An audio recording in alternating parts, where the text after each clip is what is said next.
करा।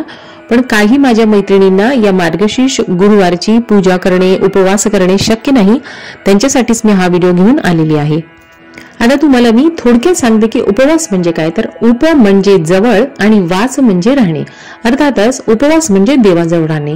उपवास म्हणजे उपाशी राहणे अजिबातच नाही।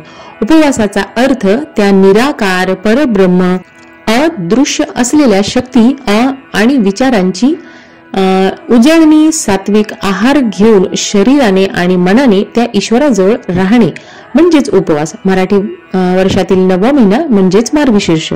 म्हणून घरात सुख, शांती, समाधान तसेच मनातली कोणतीही इच्छा आकांक्षा पूर्ण व्हावी म्हणून अनेक वर्ष महिला या व्रताची सुरुवात करतात मार्गशीर्ष महिन्यामध्ये। तुम्ही जर हे व्रत करत नसाल तरी सुद्धा अगदी साध्या सोप्या, जे मी तुम्हाला आता पुढे व्हिडिओमध्ये सांगणार आहे की साध्या सोप्या गोष्टी, काही नियमांचे तुम्ही पालन करून या दिवशी पूजन केले तर तुम्हालाही नक्कीच महालक्ष्मीचे आशीर्वाद प्राप्त होईल। चला तर मग व्हिडिओला सुरुवात करूया। या आधीच्या व्हिडिओना जो तुम्ही प्रतिसाद दिला त्याच्याबद्दल धन्यवाद। आणि या व्हिडिओतली जर तुम्हाला माहिती आवडली तर सबस्क्राईब करायला विसरू नका।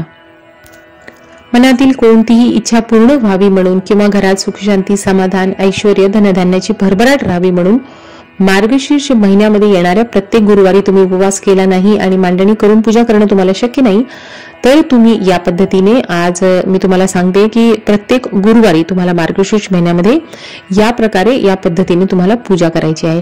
हे पहा, ज्या पद्धतीने श्रावण महिना हा महादेवांना प्रभू श्री आपले भोलेनाथांना समर्पित आहे, त्याचप्रमाणे मार्गशीर्ष महिना हा माता लक्ष्मीला समर्पित केला गेला आहे। तर सर्वात पहिला नियम असा आहे की मार्गशीर्ष महिन्यामध्ये ज्या पद्धतीने श्रावण महिन्यामध्ये आपण मांसाहार करत नाही तसेच मार्गशीर्ष महिन्यामध्येही मांसाहार करायचा नाही। आता हे पहा, प्रत्येक ठिकाणी हे पालन करणं, घरातली पुरुष मंडळी किंवा इतर मंडळी आपण महिनाभर आपण हे पालन जर करू शकत नाही तर गुरुवारच्या दिवशी तर तुम्ही अजिबात घरामध्ये मांसाहार करू नका। आता तुम्ही म्हणाल आम्ही उपवास करत नाही, पूजा मांडणी करत नाही, तरी सुद्धा मार्गशीर्ष महिना अति पवित्र महिना मानला जातो। तर तुम्ही गुरुवारच्या दिवशी घरामध्ये तुम्हाला तर खात असाल तर खायचं तर नाहीच आहे, पण घरात बनवू सुद्धा नका, हा सर्वात महत्वाचा नियम आहे। आता तुम्ही उपवास केला नाही तरी हा नियम जरी पाळला तरी खूप होईल। आता पूजेबद्दल सांगते की मार्गशीर्ष गुरुवारची पूजा ज्यावेळेस आपण सकाळी मांडणी करणार आहे तर गुरुवारचं जसं तुम्हाला माहितच आहे की गुरुवारी आपल्याला घरातली साफ सफाई म्हणजे जाळे जळमटे काढायचे नाहीत, जुने कपडे शिवण करणं किंवा देवघरातले तुम्ही फक्त साफसफाई करायची, म्हणजे देवांना तुम्हाला आंघोळ वगैरे घालायची पण घरातली तुम्हाला साफसफाई करायची नाही। तर तुम्ही आता मार्गशीर्ष महिना सुरू झालाय तर बुधवारच्या दिवशी तुम्ही सर्व घर अगदी स्वच्छ करून घ्यायचंय, जाळे काढून घ्या, सगळी स्वच्छता करून घ्या। तुम्ही देवघरातले जे वस्त्र असतात देवांचे, तुम्ही बसण्यासाठी जो आसन वापरता तो, देवघरातल्या समया, निरांजन, दिवे हे सर्व तुम्ही अगदी स्वच्छ करून घ्या। तुम्ही जर पोथी वाचत नसाल महालक्ष्मीची तरी तुमच्या घरामध्ये देवघरात आपण खाली काय आपण ठेवलेले असतात भांडे वगैरे, तर ती भांडी अगदी सगळी स्वच्छ करून घ्या गुरुवारची। अगदी तुम्हाला सकाळी पूजेच्या वेळेस सर्व तुमची तयारी ही बुधवारीच तुम्हाला करून घ्यायची आहे। आता दुसरा अगदी महत्वाचा नाहीये पण तुम्ही पाळलं तर तुमच्या मनालाही हे फार समाधानकारक वाटेल, म्हणजे की आता तुम्ही उपवास जर केला नाही आणि गुरुवारची तुम्हाला पूजा करायची आहे तर तुम्ही अगदी तुम्हाला सकाळी उठणं शक्य नसेल तर थोडं दररोजच्या वेळेपेक्षा तुम्ही थोडंसं लवकर उठा आणि देवपूजेची तयारी करा। आता सकाळी मुलांची टिफिन वगैरे सगळी धावपळ स्त्रियांची असते, पण तुम्ही या दिवशी थोडंसं लवकर उठा आणि या दिवशी तुम्ही देवपूजा थोडी लवकर उरकून घेण्याचा प्रयत्न करा। म्हणजे दुसरा नियम असा आहे की गुरुवारची पूजा करण्याआधी तुम्ही काही चहा घेतला तर चालेल, पण नाश्ता किंवा जेवण जर तुम्ही लवकर करण्याची सवय असेल तर तुम्ही ते करू नका। म्हणजे लवकर तुम्ही उठून देवपूजेच्या आधी तुम्ही चहा वगैरे घ्या, पण जेवण किंवा नाश्ता काय जर तुम्ही काही खात असाल तर ते पूजेच्या आधी तुम्ही नाही खाल्लं तर हे फार छान होईल। आता तुम्ही सकाळी उठून तुमची स्नानादी झाल्यानंतर तुम्हाला तुमचं घर झाडून वगैरे झाल्यानंतर तुम्ही ज्यावेळेस देवपूजेला बसाल त्यावेळेस तुम्ही आपल्या मुख्य दरवाजाही तुम्हाला बुधवारी सर्व स्वच्छ करून घ्यायचा, उंबरठा पुसून घ्यायचा आणि गुरुवारी तुम्ही पहिलेही काढलेलं जर असेल तर स्वच्छ तुम्हाला दरवाजा पुसून त्याच्यावरती हळदीने तुम्हाला स्वस्तिक छान सुंदर काढायचं। तर स्वस्तिक काढायला पण तुम्ही घाई नाही करायची, अगदी व्यवस्थित आकृतीने स्वस्तिक काढायचे। बाजूला उजवीकडे आणि डावीकडे 2-2 रेषा ओढायच्या आणि स्वस्तिकच्या वरती 5 तुम्हाला ठिपके द्यायचे। या पद्धतीने तुम्हाला स्वस्तिक काढायचे आहे आणि मुख्य दरवाजाखाली तुम्हाला आता दररोज तुम्ही आता आपण म्हणतो की रांगोळी काढणं शक्य नाही, पण काही स्टिकर किंवा लक्ष्मीचे पाऊल वगैरे चिटकवलेले असतात, तर ते प्लास्टिकची फुलं जसं म्हणतो आपण आणि जी आपली ताजी फुलं असतात त्याच्यामध्ये जो फरक आहे तोच लक्ष्मीच्या पाऊलांचा आहे. तर तुम्हाला दररोज काढणं शक्य नसेल तर गुरुवारी तुम्ही त्या पाऊलांनाही पुसून घ्या. आणि जास्त फार मोठी आता तुम्हाला रंग वगैरे भरून रांगोळी काढणं शक्य नाही तर तुम्ही लक्ष्मीची पाऊलं काढा आणि हळदी कुंकू वाहून दरवाज्यावरती स्वस्तिक काढून तुम्हाला दरवाजा सुशोभित करून घ्यायचा. पाठीमागे दरवाजा असेल तर तिथेही तुम्ही करून घ्या. आता या दिवशी रंगाचा असा महत्व मी सांगते की गुरुवार हा पिवळा रंग श्रीहरी विष्णूंचा, माता लक्ष्मीचे पती श्रीहरी विष्णूंचा रंग म्हणजे पिवळा आणि माता लक्ष्मीला प्रिय असा लाल रंग. तर या दिवशी तुम्ही काळा किंवा गडद निळ्या रंगाचे कपडे जर तुम्ही नाही घातले तर छान होईल. तुम्ही या दिवशी लाल, पिवळा, हिरवा, गुलाबी, फिकट निळा या रंगाचे वस्त्र जर परिधान केले तर अतिउत्तम होईल. आणि उठून तुमचं हे मुख्य दरवाजावरती तुम्ही झाल्यानंतर तुमचं अंगण असेल, तुमचं तुळशी वृंदावन असेल तर तेही तुम्ही अगदी स्वच्छ करून घ्या. आणि तुळशी वृंदावनापुढे पण तुम्ही अगदी छोटीशी रांगोळी काढून घ्या. आणि तुम्हाला फार जास्त सागर संगीत पूजा नाही करायची तर तुम्ही देवपूजा ज्या पद्धतीने करता त्या पद्धतीने तुम्हाला आसनावरती बसायचं. तर तुम्ही सर्व स्वच्छ करून घ्या. तुम्हाला स्वतःलाच इतकं छान वाटेल. सगळ्या समयी निरांजन देव सगळे तुम्ही स्वच्छ करून आसनावरती बसा. आणि समय या दिवशी आता आपण दररोज निरांजन वापरतो तर समयी वगैरे आपण सगळं असं ठेवून दिलेलं असं देवघराखाली किंवा कुठे एका तरी कोपऱ्यामध्ये असं आपण ठेवून दिलेलं असतं. तर या तुम्ही आवर्जून मार्गशीर्ष गुरुवारच्या साठी तुम्ही एक मोठा दिवा काढा किंवा तुमच्याकडे समयी जर असेल तर तुम्ही समयी काढून तेही या पूजेसाठी तुम्ही मांडू शकता.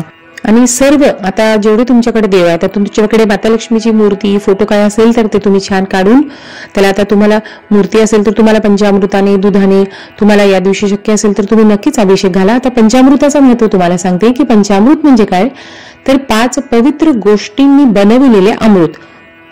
हे 5 अमृत तुल्य पदार्थ म्हणजे दूध, दही, तूप, साखर आणि मध म्हणजे हे 5 जे अमृत आहेत हे सर्व मिक्स करून जो आपण पदार्थ तयार करतो हे पंचामृत.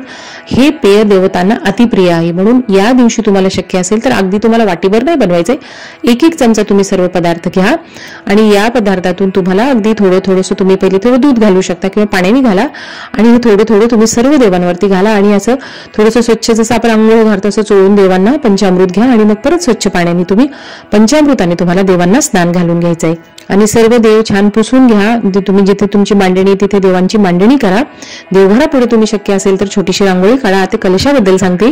तुमच्या देवघरामध्ये कलश असेल तर तोही अगदी स्वच्छ लखलखीत करून पिळ्याच्या पाण्याने भरून घ्या. त्याच्यावरती स्वस्तिक काळा आंब्याची पाने किंवा खवची पाने लावून तुम्ही मार्गशीर्ष पहिल्या गुरुवारी एक नवीन नारळ तुमचा पहिला असेल तर तो काढून घ्या आणि नवीन नारळ तिथे मांडणी करा आणि छान कलश मांडणी तुम्ही करून पूजेला सुरुवात करायची. आता अशा पद्धतीने तुमची पूजेला सुरुवात झाली. आता तुमच्याकडे या दिवशी आवर्जून तुम्ही पिवळं किंवा लाल फुल नक्की देवीला वाहा.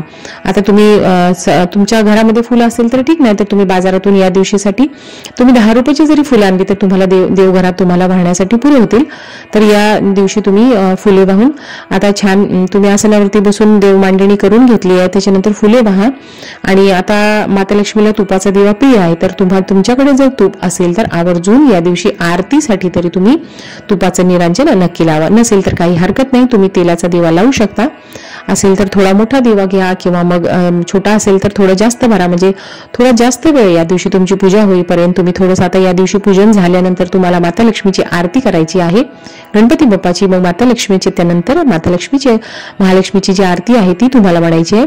आणि तिथे धूप लावून घ्या, कापूर आरती करा आणि त्याच्यानंतर शांतपणे बसून तिथे तुम्ही उपवास केला नाही तर तुम्ही सर्व छान पूजा करून झाल्यानंतर श्री महालक्ष्मी अष्टकम आणि श्री सूक्तम याचं पठण केलं तर खूप छान होईल. हे तुम्हाला शक्य नाही तर ओम श्री महालक्ष्मी नमः या मंत्राचा तुम्ही 108 वेळा जप करा. 108 वेळा शक्य नाही तर बसून तुम्हाला जेवढा वेळ वाटते शांत मनाने तुम्ही तिथे बसून ओम श्री महालक्ष्मी नमः या मंत्राचा जप करू शकता. आता नैवेद्यामध्ये तुम्ही खडी साखर ठेवू शकता किंवा मग माता लक्ष्मीला केळी प्रिय आहे तर या दिवशी उपवास तुम्ही नाही केला तरी तुम्ही अन्न पदार्थाचा नैवेद्य सकाळी दाखवू नका. तुम्ही खडी साखर फुटाणे किंवा केळी, सर्वात प्रिय केळीचा नैवेद्य तुम्ही फळ तुमच्याकडे कोणता असेल तर तुम्ही केळीचा नैवेद्य सुद्धा दाखवू शकता. आणि संध्याकाळी त्याच्यानंतर तुम्ही संध्याकाळी ज्यावेळेस दिवा उदबत्ती तुम्ही लावता त्यावेळेस पण तुम्ही सकाळी जर तुपाचा लावला असेल तर संध्याकाळी पण तुम्हाला महालक्ष्मीची आरती करायची आहे।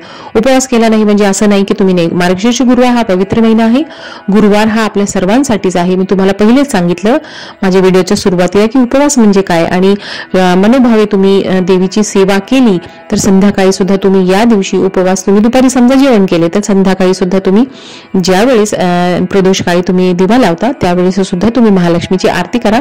त्यावेळेस तुम्हाला सकाळी शक्य झाले तर श्री सूक्तम आणि महालक्ष्मीचं पठण, महालक्ष्मी अष्टकमचं पठण तुम्ही करू शकता, किंवा ओम श्री महालक्ष्मी नमः या मंत्राचा जप करायचा आहे आणि हात जोडून देवीला प्रार्थना करायची आहे की माझ्याकडून उपवास जरी घडला नसेल तर माझ्याकडून जेवढी शक्य आहे तेवढी मी तुमची सेवा करते। माझ्या घरामध्ये सुख शांती समाधान राहू दे आणि घरामध्ये सर्वांना, माझ्या मुलांना यश प्राप्ती होऊ दे यासाठी तुम्ही प्रार्थना करू शकता। तर अशा पद्धतीने तुम्ही प्रत्येक गुरुवारी अशी पूजा करा आणि घरामध्ये सुख शांतीसाठी माता लक्ष्मीला प्रार्थना करा। आणि व्हिडिओतली माहिती आवडली तर सबस्क्राईब करायला विसरू नका।